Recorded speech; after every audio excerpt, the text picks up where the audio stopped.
नमस्कार दोस्तों, स्वागत है आपके अपने YouTube चैनल परफेक्ट स्टडी पर। आज है 7 दिसंबर 2020 और 7 दिसंबर 2020 से करंट अफेयर के जितने भी इंपॉर्टेंट क्वेश्चन बन सकते हैं सारे हम वीडियो में डिस्कस करेंगे।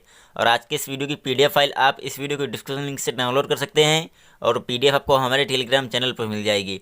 टेलीग्राम चैनल का लिंक नीचे डिस्क्रिप्शन में दिया हुआ, आप वहाँ से ज्वाइन कर सकते हैं। तो चलिए वीडियो को स्टार्ट करते हैं। पहला क्वेश्चन है, हाल ही में किसने IMDb की सूची में शीर्ष स्थान प्राप्त किया है? तो अभी हाल ही में संजना सांघी ने IMDb की सूची में शीर्ष स्थान प्राप्त किया है। तो इस क्वेश्चन का ए ऑप्शन सही है।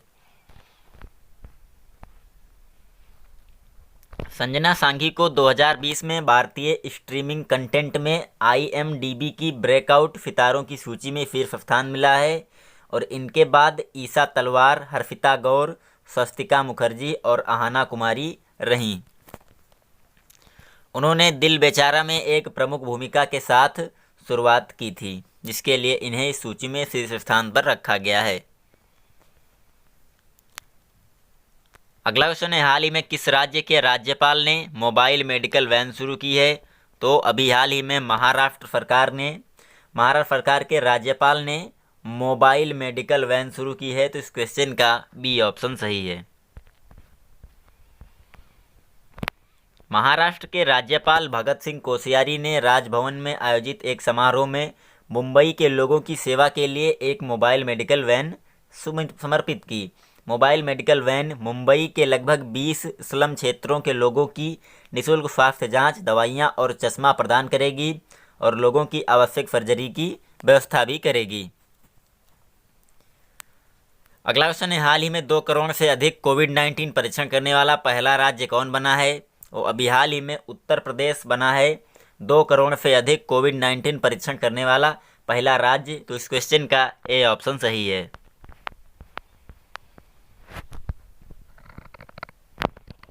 उत्तर प्रदेश 2 करोड़ से अधिक परीक्षण करने वाला पहला राज्य बन चुका है अब देश का। और यह 5 दिसंबर 2020 को उत्तर प्रदेश के अतिरिक्त मुख्य सचिव स्वास्थ्य अमित मोहन प्रसाद द्वारा सूचित किया गया था। 4 दिसंबर 2020 को राज्य में 1,66,938 नमूनों की जांच की गई और अब तक कुल 2,10,28,312 नमूनों की जांच की गई है, जो देश में किसी भी राज्य द्वारा नहीं किया गया है। तो बात है उत्तर प्रदेश की। तो उत्तर प्रदेश की राजधानी है लखनऊ। उत्तर प्रदेश के मुख्यमंत्री हैं योगी आदित्यनाथ और उत्तर प्रदेश की राज्यपाल हैं आनंदीबेन पटेल। अगला क्वेश्चन है, हाल ही में मुंबई नागपुर एक्सप्रेसवे कब से खोलने की घोषणा की गई है? तो अभी 1 मई 2020 से मुंबई नागपुर एक्सप्रेसवे खोलने की घोषणा की गई है। तो इस क्वेश्चन का सी ऑप्शन सही है। मुंबई से नागपुर शिरडी के लिए नागपुर समृद्धि एक्सप्रेसवे का पहला चरण 1 मई 2021 को सार्वजनिक रूप से खोला जाएगा और 55,000 करोड़ की लागत से 8 लेन का 701 किलोमीटर लंबा एक्सप्रेसवे ये बनाया जा रहा है।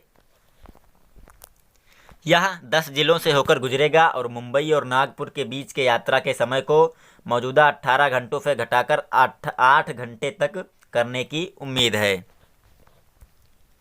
अगला क्वेश्चन है, हाल ही में आगरा मेट्रो के पहले चरण का उद्घाटन कौन करेगा?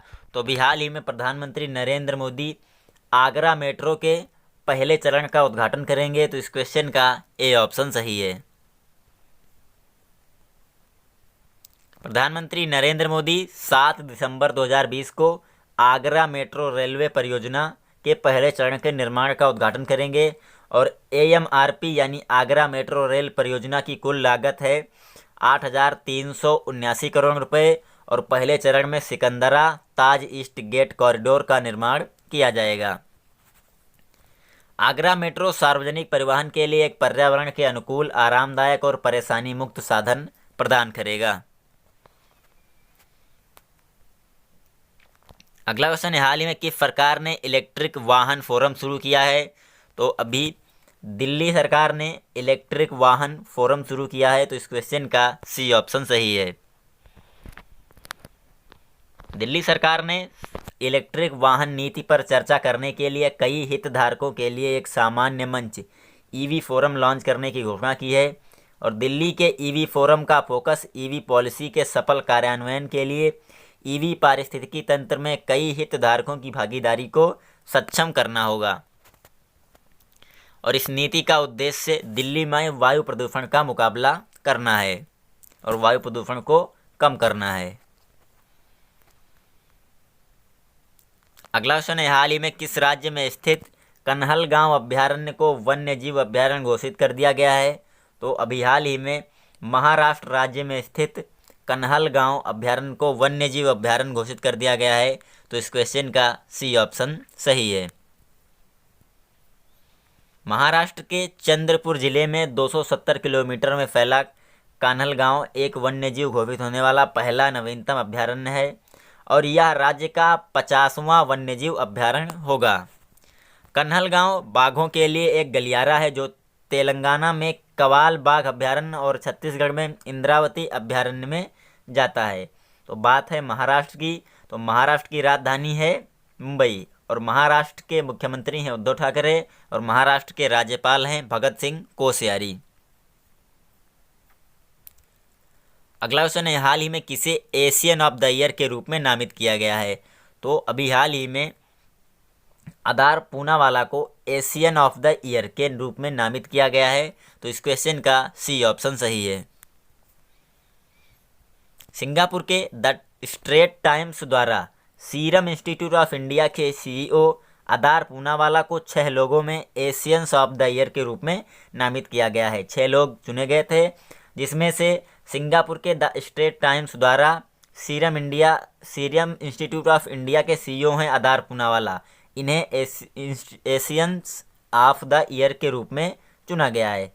जिन 5 अन्य लोगों की सूची बनाई गई है उनमें चीनी शोधकर्ता झांग योंगजेन, मेजर जनरल चीन के हैं वेई, और इसमें अन्य लोग भी शामिल हैं जैसे डॉक्टर रियूची मोरिशिता और ओई इंग योंग सिंगापुर के हैं और दक्षिण कोरियाई कारोबारी सेओ जुंग जिन भी इसमें शामिल हैं। अगला क्वेश्चन है, हाल ही में किस राज्य में स्थित दांदूपुर स्टेशन का नाम बदलकर मां बाराही देवी धाम कर दिया गया है? तो अभी हाल ही में उत्तर प्रदेश राज्य में स्थित दांदूपुर स्टेशन का नाम बदलकर मां बाराही देवी धाम कर दिया गया है। तो इस क्वेश्चन का ए ऑप्शन सही है। लखनऊ वाराणसी रेलखंड पर प्रतापगढ़ और बादशाहपुर के बीच स्थित दांदूपुर रेलवे स्टेशन का नाम बदलकर मां बाराही देवी धाम होगा। केंद्र सरकार ने इस पर अपनी सहमति दी है, जिसके बाद मुख्यमंत्री योगी आदित्यनाथ ने रेलवे स्टेशन का नाम बदलने के लिए अपना पक्ष रखा। रेलवे स्टेशन से 6 किलोमीटर की दूरी पर मां बाराही देवी का मंदिर स्थित है। अगला क्वेश्चन है, हाल ही में जी.आर. उधावनी का निधन हो गया, वह कौन थे? तो ये एक न्यायाधीश थे, जी.आर. उधावनी का निधन हो गया है। तो इस क्वेश्चन का डी ऑप्शन सही है।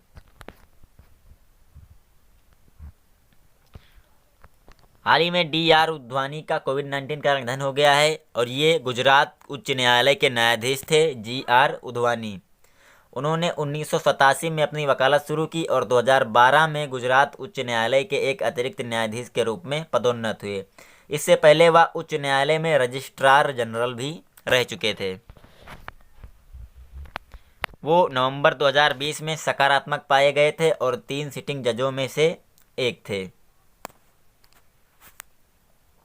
लास्ट क्वेश्चन है, हाल ही में किस देश ने चंद्रमा पर अपना झंडा फहराया है? तो अभी भारत के पड़ोसी देश चीन ने चंद्रमा पर अपना झंडा फहराया है। तो इस क्वेश्चन का ए ऑप्शन सही है।